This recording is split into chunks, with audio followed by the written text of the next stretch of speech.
Judges, ladies and gentlemen, my name is Morgan Payton. I go to Carrollwood School in the 4th grade and I live in Bedford. My topic is what Martin Luther King Jr. means to me.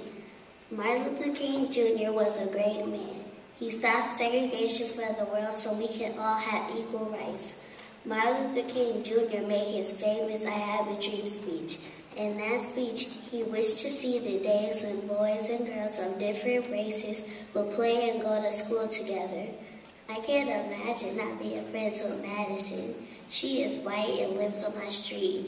Our friendship is not based on color, but it's based on friendship, kindness, and weed games.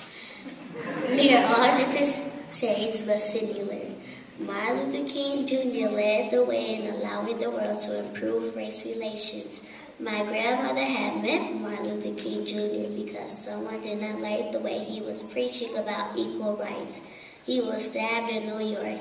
He was taken to Harlem Hospital where my grandmother was a surgical nurse.